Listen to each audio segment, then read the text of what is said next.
Welcome to Jimmy Bowen and Friends. Each week's episode features Jimmy Bowen and a special guest like Jimmy Fortune, Rhonda Vincent, and Terry McBride. Today's guest is Steve Dean. Now, here's Jimmy Bowen.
Well, thank you. Welcome to the show.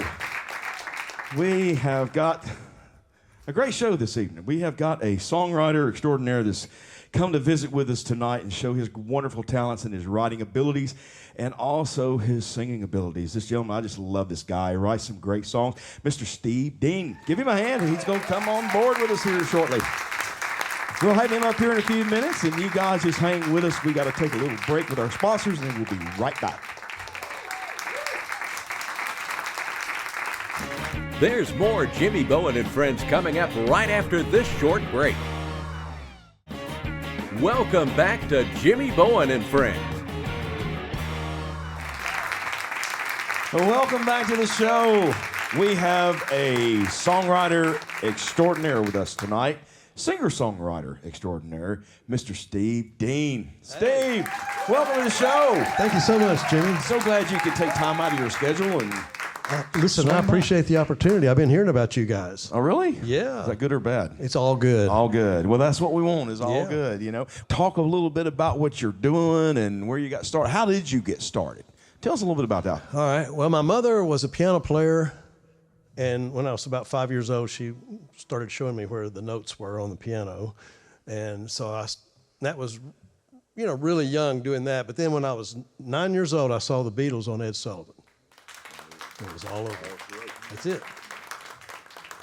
I love the Beatles. Yeah. So that was where I got into music. It was because I wanted to be like that guy that had that really weird-looking bass guitar. Yeah.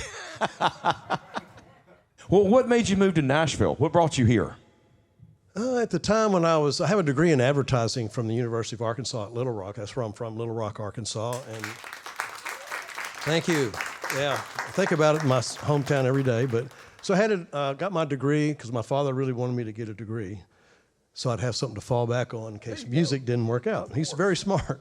The older I get, the smarter he gets, and he's still living too. He's 93. Man. Yeah. But yeah, so I thought about, well, I could go to Los Angeles. That's a long way away. I could go to New York. That's a long way away. Hey, Nashville is close by. And he actually said to me, Steve, you know, something you could do is you could go over to Nashville and get some established artists to record your songs. And I thought, wow, Dad, that's one of the best ideas I've ever heard in my life. So I packed up my little Toyota, 1974 Corolla SR5, and drove over to Nashville to become a songwriter. Did it smoke out the rear end or anything like that? It eventually did. Not when I was driving it that early on, but yeah, it eventually did. Well, tell us about your song, Roundabout Way. Yes, sir. Tell us about that. Okay, my buddy Will Nance and I got together. We're like brothers of different mothers, and what we used to do is back before computers. This was before we had computers. I mean, if anybody brought a computer to a writing session, I'd be going, why'd you bring that? You know, I was like, that's weird. But we used to write down song ideas on little pieces of paper. And so we'd get our envelopes with all of our pieces of paper, and we'd start going through ideas. And Will was going through some of his ideas, and he named off, he said 3 or 4 things, and then he said Roundabout Way. And he kept talking and said a few more things. I said, wait, hey, go back to that Roundabout Way, man. That has a ring to it. I said, you know, it's be like, I still miss her in a roundabout way, around about the time midnight rolls around. And then we were off to the races after that. That was it. And you're going to do that for us I'm going tonight. to do this song right now. Right now. Yes, sir. Ladies and gentlemen, welcome Mr. Steve Dean. Thank you.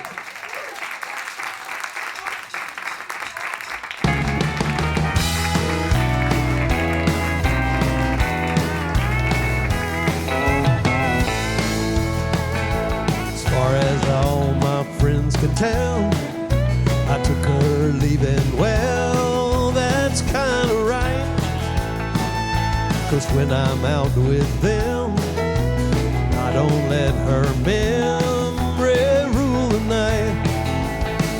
For the most part, I'm okay, but I still miss her in the roundabout way.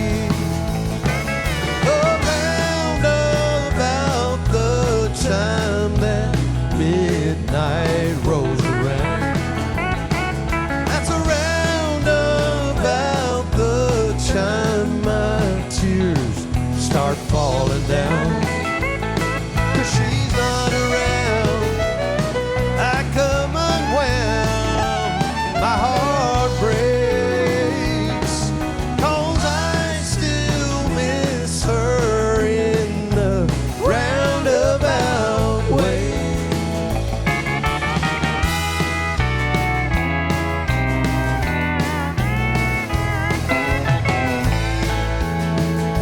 Well, I no longer sit at home for hours by the phone, wishing she would call. Just the other day, I took her smiling face down off the wall. I've come a long, long way, but I still miss her in a roundabout way. Around about the time that midnight rolls around, that's around about the time my tears start falling down. 'Cause she's not around, I come unwound, my heart breaks, 'cause I still miss her in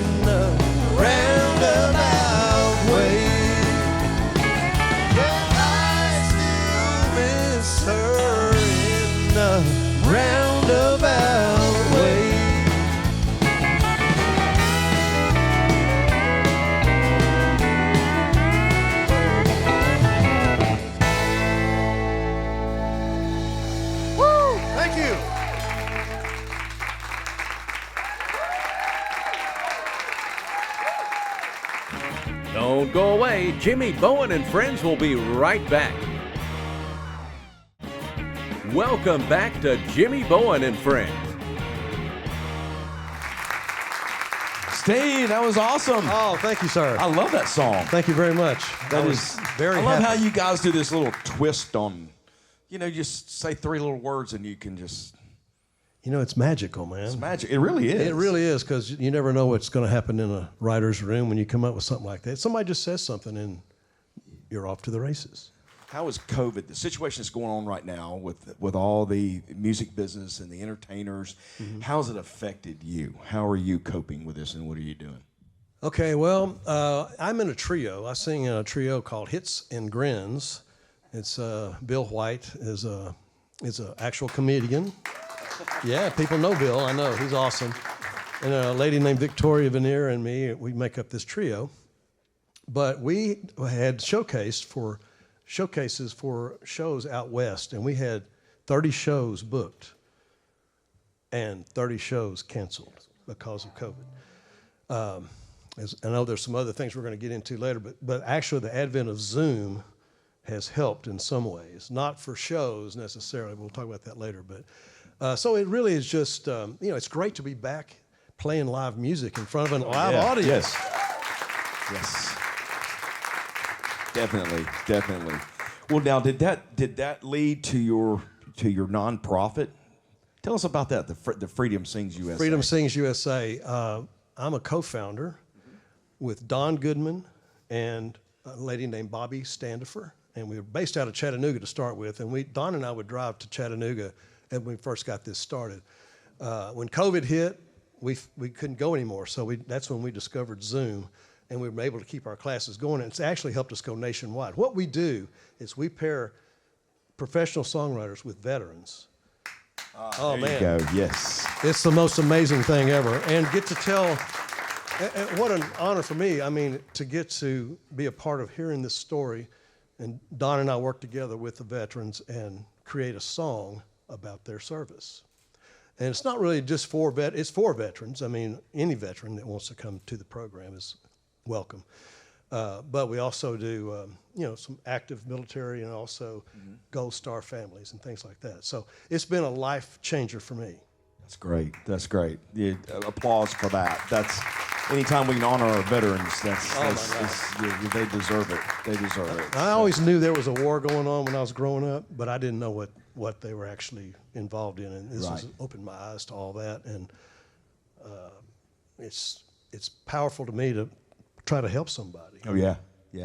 The next song I think you're going to perform is "Somebody Believed," right? How did that come about? And did it come about for one of your sync projects and it just went some other way? No, this is three songwriters getting in a room like in the old days. Bill DeLuigi and Billy Montana, very dear friends of mine. Yeah. All those are some fantastic writers right there. And we just started. We thought, let's just write some songs together and see what happens. So we've been doing the normal publishing kind of thing where you go down and write, but we're obviously trying to write for the market. Right. And so we've got about 5 now. We're getting together in a couple of weeks to write the next one. But this song this song really grabbed me emotionally because of what it says, and I think a lot of people will relate to what it's saying. Will you do it for us? Yes, sir. I'll do it right now. Mr. Steve Dean, ladies and gentlemen.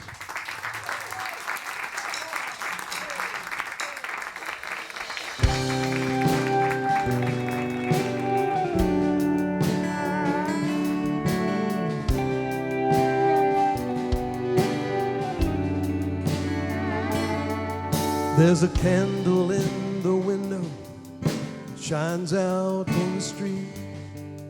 When your baby is a prodigal, mama never sleeps. One night she heard his footsteps while she was on her knees. Just an ordinary miracle, somebody believed. There's a flag that waves where there ain't no wind on the bright side of the moon. Romeo's find Juliet's, Johnny's find their June. a Taj Mahal, no Berlin Wall, and Dr. King's undying dream. All because somebody believed.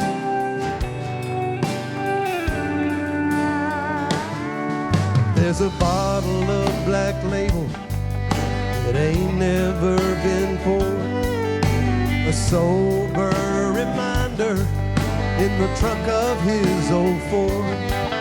He used to be a drowning man, so the souvenir he keeps. Now he puts his faith in the one who left footprints on the sea. There's a flag that waves where there ain't no wind on the bright side of the moon. Romeo's find Juliet's, and Johnny's find their June. There's a Taj Mahal, no Berlin Wall, and Dr. King's undying dream. All because somebody believed.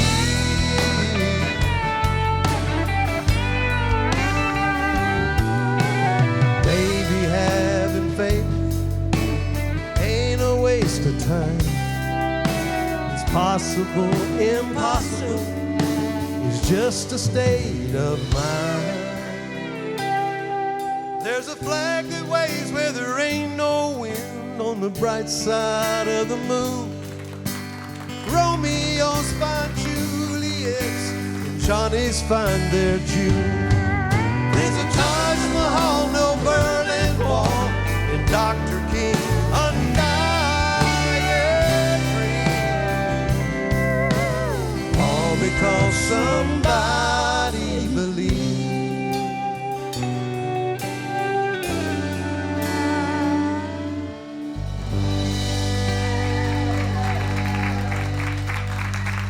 Thank you so much. We'll be back with more Jimmy Bowen and Friends in just a moment. Welcome back to Jimmy Bowen and Friends. Welcome back. What did y'all think about Steve? Woo! Man, I just love that guy. What a fabulous writer, and he's a good singer, and great dude. Have to get some material off of him. What you think? Good writer. Anyway, well, we're going to say goodnight to you folks. This song that we're going to end with is kind of a little slower thing. It was written by Eddie Rabin, and he's a great writer himself, and good friend of ours, and I love the way he did it, and I can't do it like him, but we're going to do it anyway. And talking about a cowboy, and him and his lady friend don't get along because she's too city and he's too rodeo. So, but we hope that you enjoy it. I'll say good night to you guys, and hope to see you on the next show. One called Cowboys Don't Cry. 3, 4, 1, 2.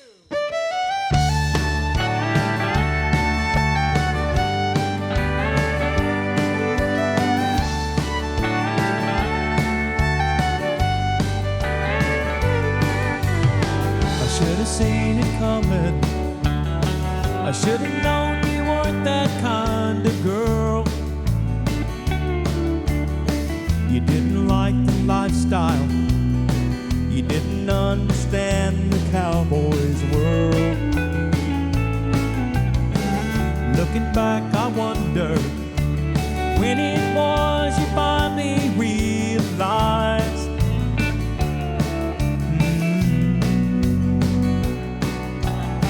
No matter how you hurt me, cowboys don't cry. Cowboys don't cry, they move on. One more rodeo and a few more broken bones.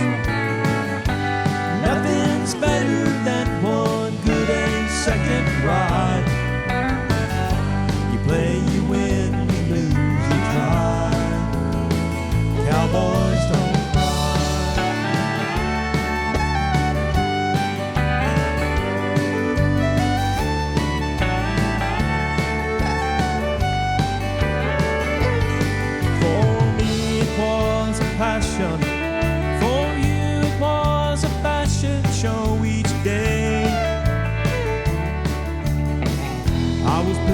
saddles. You were Double D and Santa Fe. But you never said forever, so I guess you never did tell me a lot.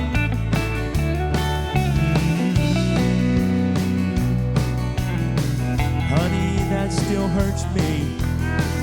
Cowboys don't cry. Cowboys don't cry, they move on. One more road